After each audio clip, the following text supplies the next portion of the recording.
Salut aux frères et aux sœurs de la francophonie, aux bien-aimés. J'aimerais rendre gloire au Créateur Yahweh et à son Fils Yahawashi, connu sous le nom de Jésus-Christ. Aujourd'hui, j'aimerais qu'on parle d'un sujet assez capital, assez important. Un sujet dont j'ai parlé sur Facebook il y a peut-être 1 an ou 2 ans. Et j'ai vu que les gens avaient réagi vraiment avec zèle. Tu sentais que vraiment c'était un sujet qui les tenait à cœur. Et il s'agit ici de la loi. Alors, à l'église, dans les assemblées, quand les pasteurs prêchent généralement, ils disent non que la loi a été abolie. Ok? Ils disent que la loi a été abolie. Et ils prennent des versets dans le Nouveau Testament. Et pour eux, aujourd'hui, on n'a plus suivre la loi, en fait. On n'a plus observé la loi. Parce que selon eux, Christ est venu. Et Yahawashi est venu. Yahawashi s'est donné en sacrifice afin qu'on vive sous la grâce et qu'on ne suive plus la grâce. Alors, moi, j'ai fait des études sur ce sujet. J'ai fait des études bibliques moi-même.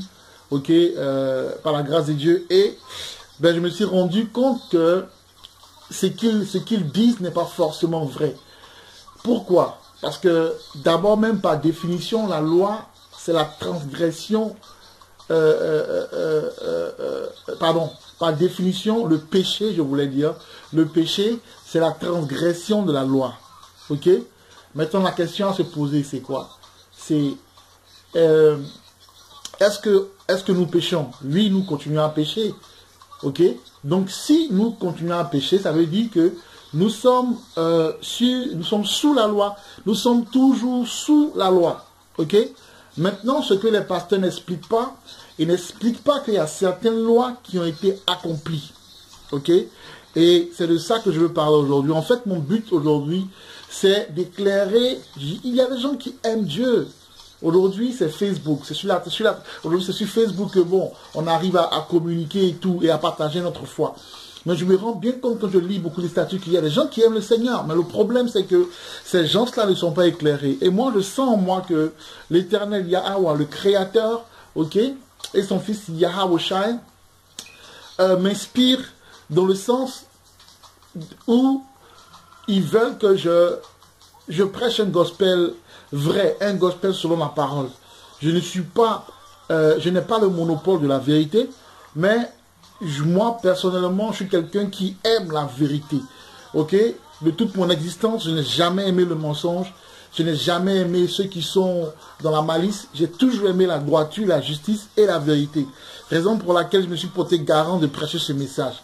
Bon, c'est sûr que quand tu prêches ce genre de vérité, tu t'élèves ou tu t'ériges, okay, ou tu te dresses contre une institution.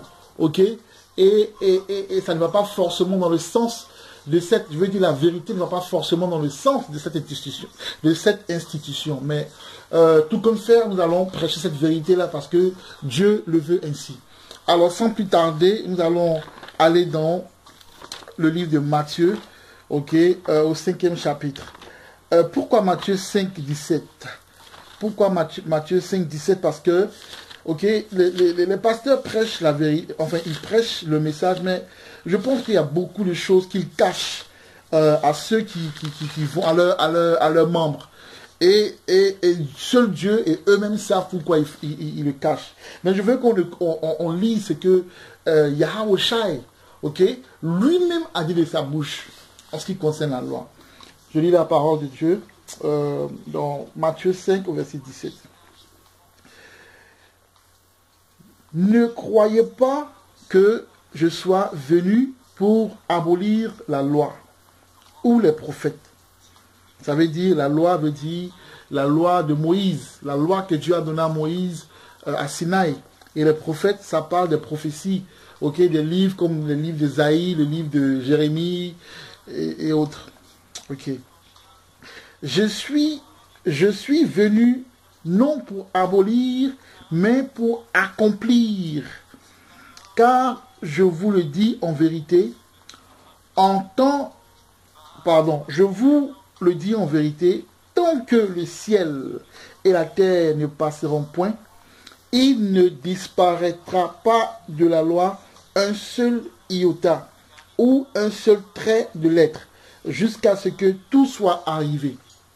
Qui veut dire jusqu'à ce que les jours soient accomplis, qui est le retour de Yahawashi, ok, pour juger les nations et pour établir son royaume sur terre, le royaume d'Israël.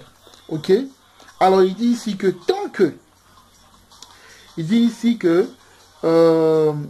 car je vous dis la vérité, tant que le ciel et la terre ne passeront point. Alors, la question à se poser est celle-ci. Est-ce que le ciel est passé? Non. Est-ce que la terre est passée? Non. Puisque nous marchons toujours sur la terre et que quand nous levons la tête, nous voyons le ciel. Ok? Donc, cela veut dire que la loi est toujours applicable. La loi, il faut toujours la suivre. Maintenant, ce qu'il faut savoir, c'est ceci. Est-ce qu'il y a des lois qui ont été abolies? Oui, il y a des lois qui ont été abolies. C'est ce que je vais expliquer. Mais avant d'expliquer cela, je voudrais vous parler des 5 lois dans la Bible. Il y a surtout dans le Tanakh. Le Tanakh qui n'est rien d'autre que l'Ancien Testament, ok, qui veut dire en fait l'ancienne alliance que Dieu a établie avec le peuple d'Israël par Moïse, ok, à travers Moïse. Voilà. Ces 5 lois-là sont 1. La loi cérémoniale. Alors, c'est quoi la loi cérémoniale? Alors, on va aller dans le livre de Deutéronome 16 au verset 1 pour expliquer ce que c'est que la loi cérémoniale. Parce que sinon, les gens diront, il raconte sa vie. Il parle beaucoup, il dit des choses que lui-même ne maîtrise pas. Alors, j'ai décidé à chaque fois que je fais des enseignements, d'utiliser à chaque fois les paroles pour pouvoir confirmer ce que je dis. Voilà, puisque la parole de Yahweh, la parole de Dieu, est le baromètre. Ok. Il dit, dans la loi, en ce qui concerne la loi cérémoniale, il dit, observe le mois des épis et célèbre la Pâque en l'honneur de l'Éternel ton Dieu. Ok? Car c'est dans le mois des épis que l'Éternel ton Dieu t'a fait sortir d'Égypte. Ok? Alors la loi cérémoniale, c'est les lois des fêtes. C'est-à-dire que et les fêtes représentent toujours un événement. Les fêtes sont le symbole d'un événement pour remercier Dieu. Et la loi des épis qui s'appelle, c'est la Pâque, en anglais c'est le Passover, qu'on doit observer, qu'on doit fêter pour nous rappeler, pour nous souvenir de ce que Dieu a fait pour nos ancêtres en Égypte. Ok? Ça c'est une loi, c'est-à-dire que c'est un décret et c'est quelque chose que nous devons observer. C'est des fêtes que nous devons fêter obligatoirement parce que c'est un décret de l'Éternel Yahweh. Ok? Deuxièmement, nous avons la loi morale. Alors, pour comprendre mieux la loi morale, nous allons aller dans le livre de Deutéronome 22, toujours dans le livre de Deutéronome 22 au verset 5. Pourtant, celui-là, par contre, c'est une loi qui est assez controversée. Et cette loi-là, je l'ai pris exprès pour surtout les femmes et pour les hommes mariés, même pour tous les hommes, afin que vous puissiez analyser ce verset-là et en parler à vos femmes, ok, et à vos sœurs.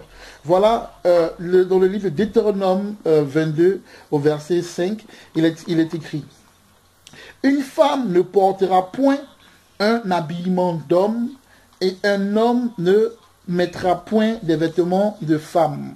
Car quiconque fait ces choses est en abomination à l'Éternel Yahweh.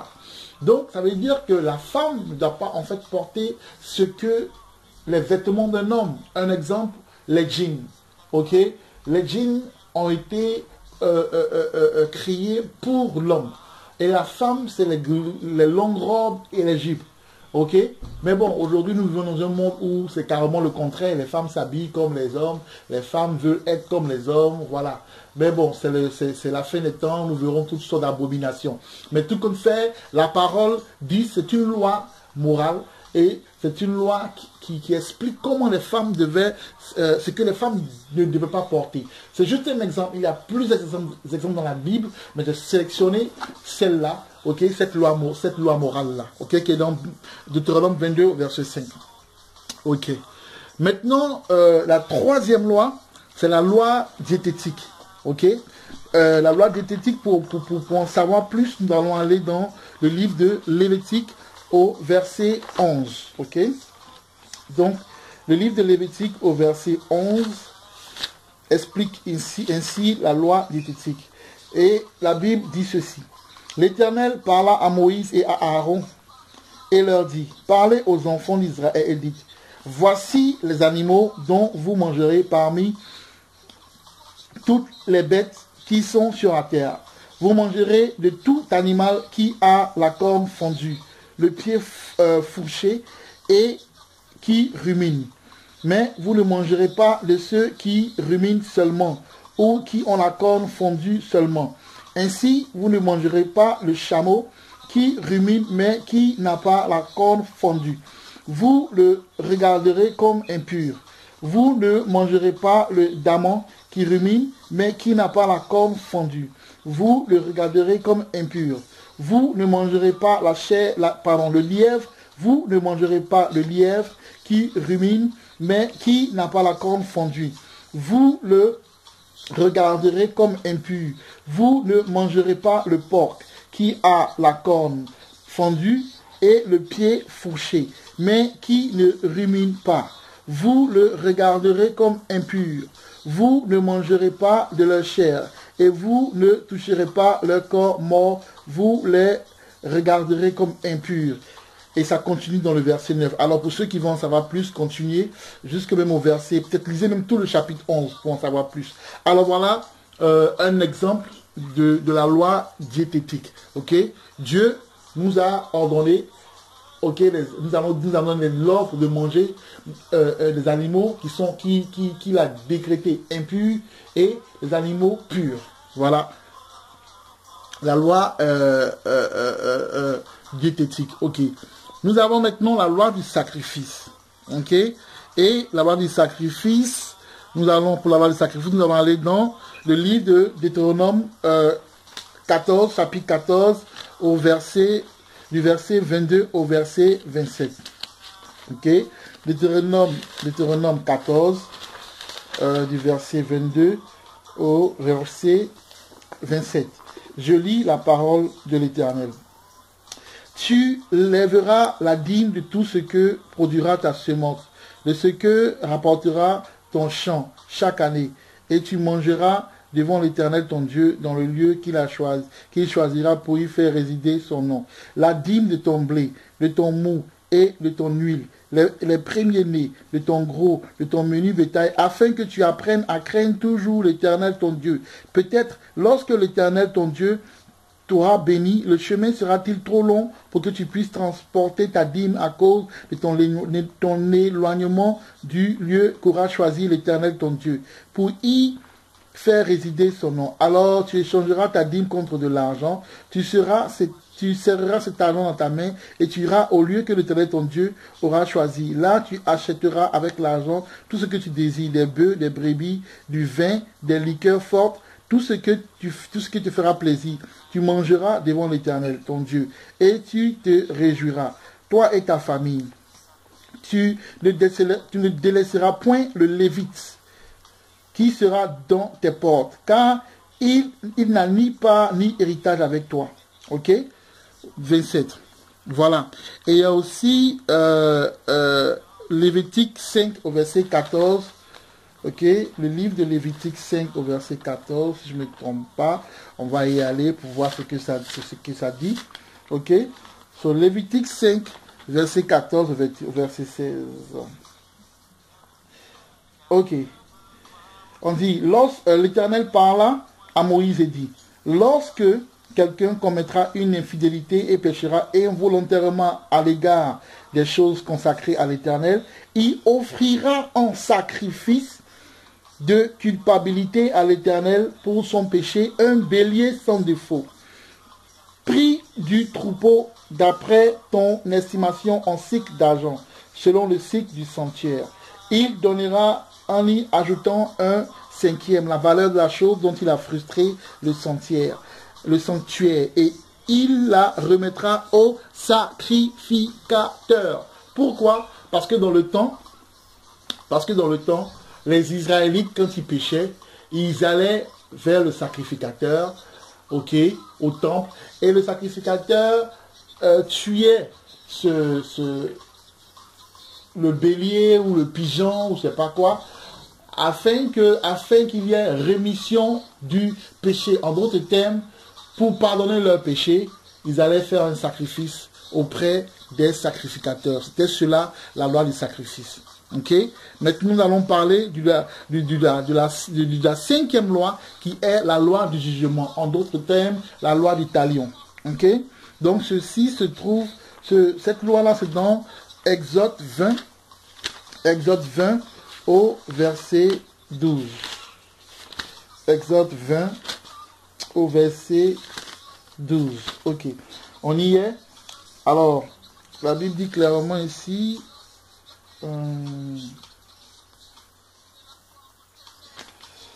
Exode 20 au verset 21. Et désolé, hein, désolé. Voilà, bon, on va dire, voilà, au verset, si je ne me trompe pas, j'ai pas envie de me tromper. Ok, un truc simple, tu ne tueras point. Ok, tu ne tueras point. Attends, désolé, hein, donnez-moi une minute, je veux que les choses soient claires. Il y a un verset dont je... Voilà, Exode 20, verset... Ok, pardon, Exode 21 au verset 12. Je suis désolé. Exode 21 au verset 12. Ça, c'est toujours concernant la loi du talion, la loi du jugement. Et la Bible dit ceci. Celui qui frappera un homme mortellement sera puni de mort. Cela veut dire qu'il y a des lois qui attiraient le décret, la sentence de mort, et parmi lesquelles le meurtre. Dans le temps, ok, quand tu tuais quelqu'un volontairement, tu devais être mis à mort. Et c'est cela la loi du jugement. Ok. Maintenant qu'on a défini toutes ces lois, maintenant on va passer à autre chose. Ok. Donc au départ, je disais que les pasteurs disent que la loi n'a plus sa place. La loi n'a plus sa place parce que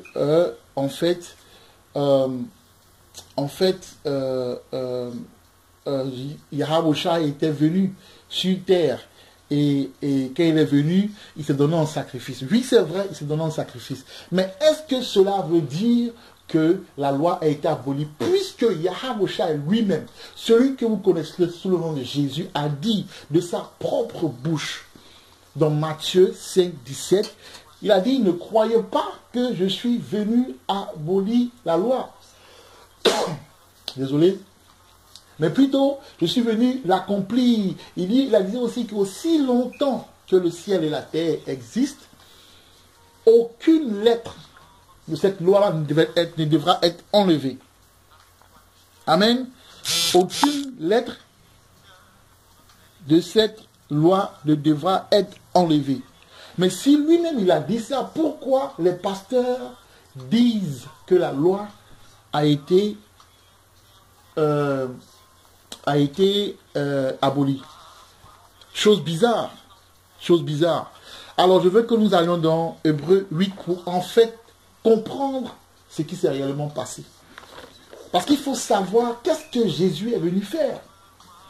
Puisqu'il nous dit, je ne suis pas venu pour abolir la loi, mais pour accomplir la loi. Donc, nous devons savoir exactement qu'est-ce que lui, il est venu faire sur terre. Nous allons aller, en ce qui concerne la loi, qu'est-ce qu'il est venu faire sur terre. Nous devons aller dans, alors je veux que nous allons dans Hébreux au verset 8.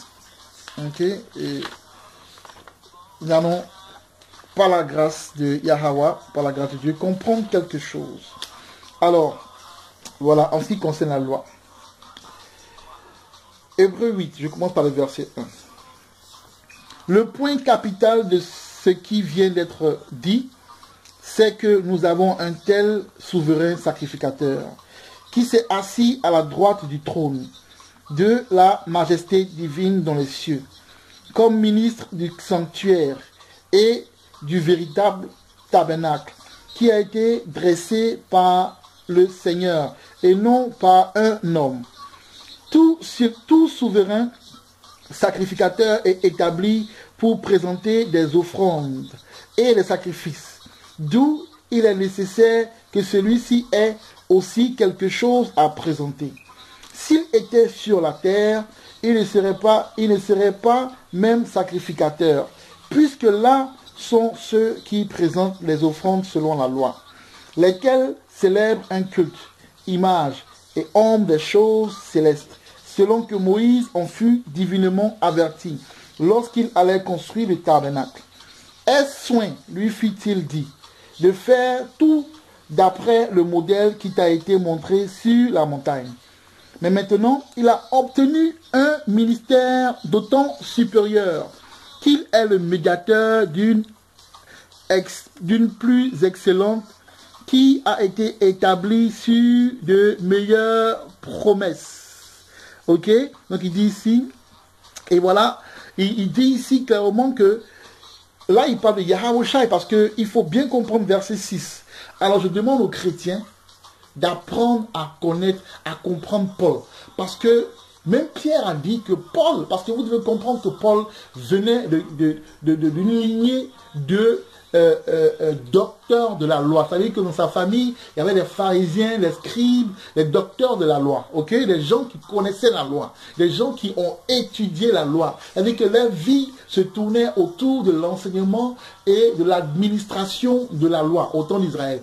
Et lui, Paul, vient de cela. Donc, quand Paul parle, Paul est tellement complexe que si tu es ignorant, si tu ne connais pas l'Ancien Testament, si tu ne connais pas l'histoire d'Israël, tu ne pourras jamais cerner Paul. Et c'est ce qui se passe aujourd'hui dans nos églises. C'est ce qui se passe aujourd'hui dans nos écoles bibliques. Paul est mal interprété. Ok? Paul est très mal interprété. Voilà. Donc ici, on nous dit dans le verset 6 qu'en fait, que Jésus, celui que vous appelez Jésus, ok, le Black Jesus, Jésus en fait était médiateur d'une meilleure alliance. Pourquoi? Parce que Moïse, en son temps, est venu avec les lois. Et la loi du sacrifice n'était pas parfaite. La loi du sacrifice avait un défaut. Et voilà, c'était lequel?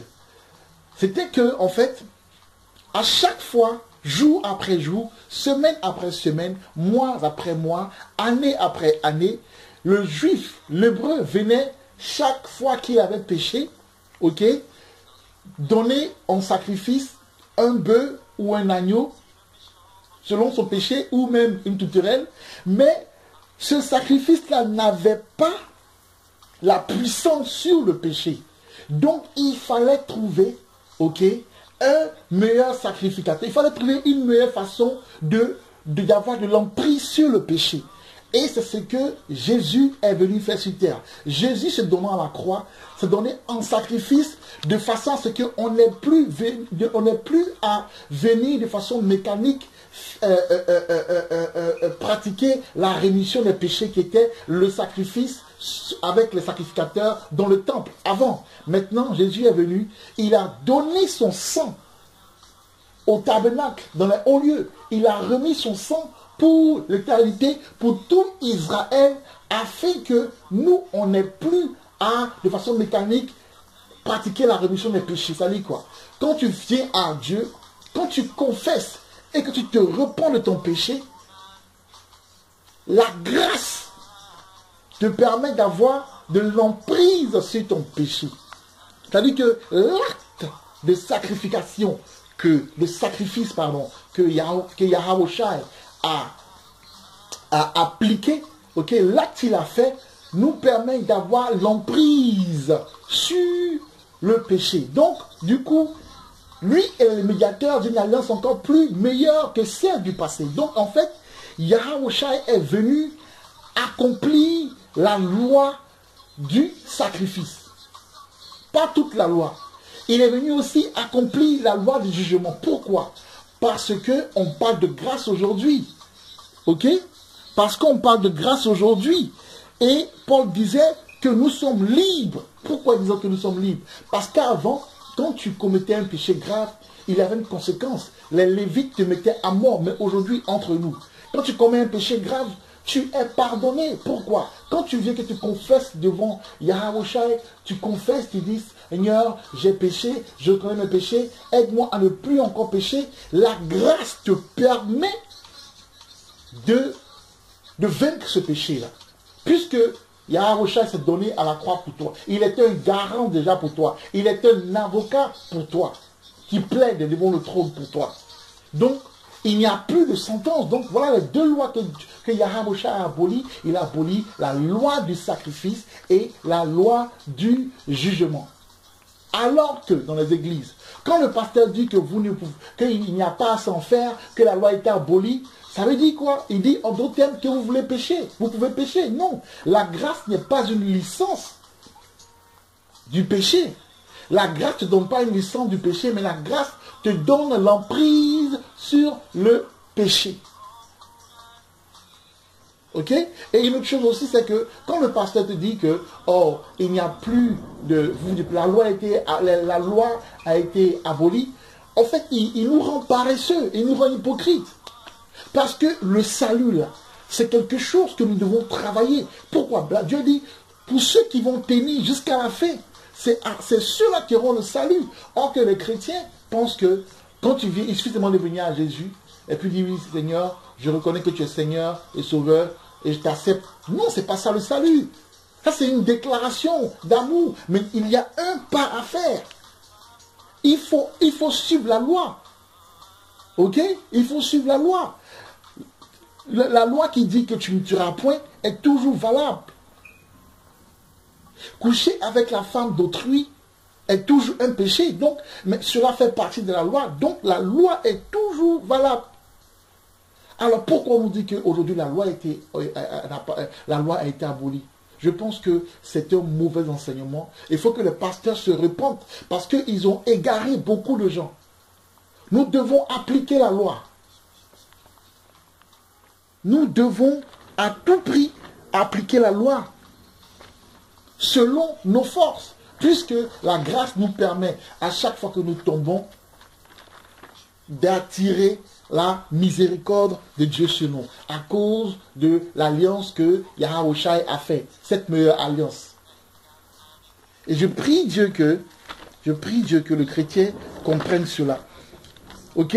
Ça veut dire que la loi diététique n'a pas été abolie. Ça veut dire que la loi diététique qui nous dit de ne pas manger des crevettes, de ne pas manger du porc, de ne pas manger tout ce qui est comme qu'on appelle crustacés, des crabes et tout ça. Ok? Pourquoi on n'a pas mangé le crabe? Parce que le crabe est un agent sanitaire. Dans l'eau, le crabe est un agent sanitaire. Que quoi? Lui, il est sous. Quand vous allez sous l'eau, vous verrez que les crabes sont toujours juste en bas. C'est-à-dire qu'ils touchent le fond. Et ils sont là. Pourquoi? Et vous voyez qu'ils grattent le sol. Pourquoi? Parce qu'ils nettoient le sol. Ils se nourrissent, mais en même temps, ils nettoient le sol. Pourquoi? Parce que Dieu les a fait comme ça. Et toi, maintenant, en mangeant cette nourriture-là, tu te rends malade. Toi, Hébreu, en mangeant cette nourriture, tu te rends malade. Et c'est pour ça que les Noirs ont beaucoup de maladies. Pour ceux, bien sûr, qui savent que les Hébreux sont les Noirs, les Nègres. C'est pour ça parce qu'on a une alliance avec Dieu. Les autres nations peuvent manger cette nourriture-là. Mais nous, on a une alliance. Dieu nous a dit, mais mon peuple, pourquoi? Parce qu'on a été mis à part par Dieu. Et Dieu dit, ne mange pas cela. On prend l'exemple du porc. Aujourd'hui, il y a le saucisson de porc. Ok, il y a toutes ces choses-là. Les gens pensent qu'on peut manger du porc. Non, le porc est un omnivore. Regardez bien, le porc mange la défaite. Le porc mange toutes sortes d'abominations. Pourquoi? Parce qu'il est un agent sanitaire sur terre. Il est un agent sanitaire sur terre. Donc, par conséquent, on ne peut pas le manger. Mais aujourd'hui, les gens n'enseignent pas ça dans les églises. Le corps est le temple de l'homme. Maintenant, ils prendront ce verset-là pour justifier. Ils prendront, je crois que c'est 1 Corinthiens 4, pour justifier le fait qu'ils peuvent manger le porc. Mais encore, on a un problème. On a un problème on a un problème d'interprétation. Alors, je lis la parole.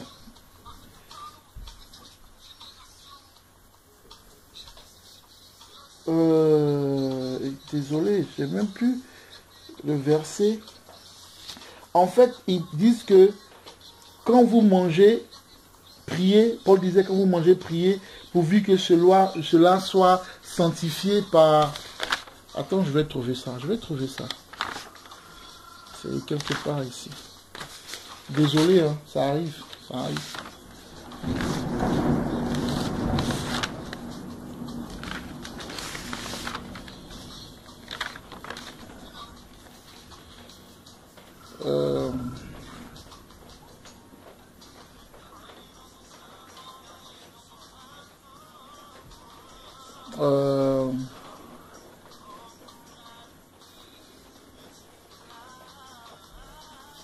Voilà, je crois que c'est 1 Timothée verset 4. Alléluia. Vous savez, Dieu est toujours bon. Dieu va toujours inspirer ses enfants. Il va jamais laisser tomber ses enfants dans les débats, même dans les enseignements. Ok. Alors, on va aller dans 1 Timothée. Dans 1 Timothée 4. Ok. 1 Timothée 4. Au verset 4. Et je vais expliquer.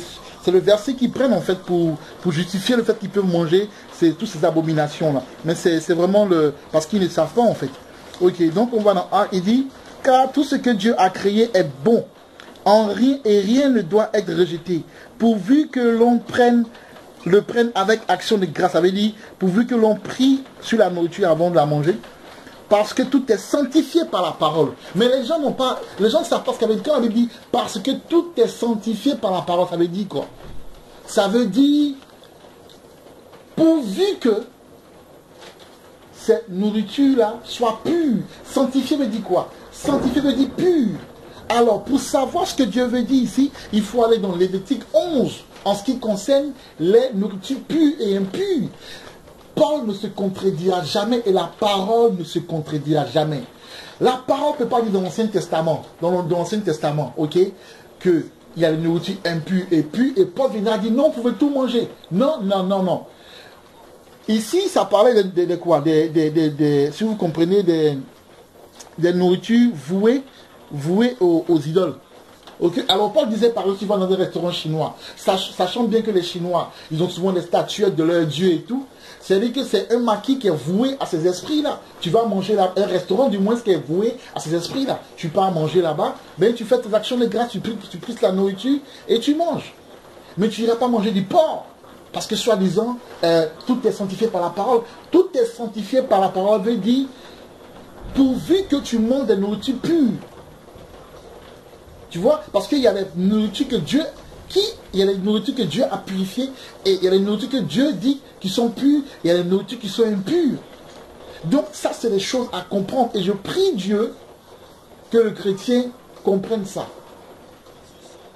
Ok? Donc, la loi diététique, la loi morale est toujours en vigueur. Ok? La loi cérémonielle et de cérémonie est toujours en vigueur parce que nous fêtons toujours la fête de Pâques. Même si la vraie fête de Pâques aujourd'hui n'est pas célébrée et utilisée pour d'autres choses. Mais toujours est-il que nous devons célébrer ces fêtes-là. Ok? Donc voilà ce que j'avais dit aujourd'hui. Et je voulais dire que la loi n'a pas été abolie. La loi n'a pas été abolie.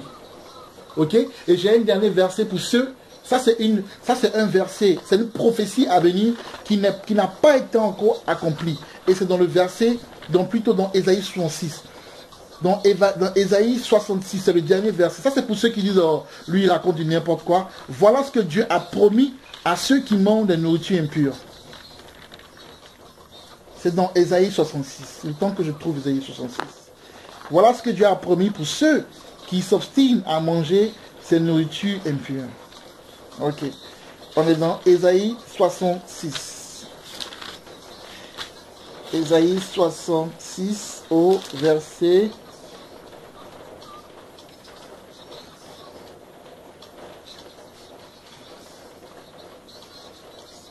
Voilà, au verset 17. Donc, Ésaïe 66 au verset 17. Et la Bible dit ceci. Ceux qui se sanctifient et se purifient dans les jardins, au milieu desquels ils vont un à un, qui mangent de la chair de porc. Écoutez bien.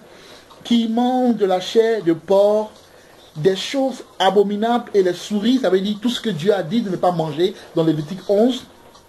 Qui mangent de la chair de porc, des choses abominables et des souris, tous ceux-là périront, dit l'Éternel. Tous ceux-là périront, dit l'Éternel.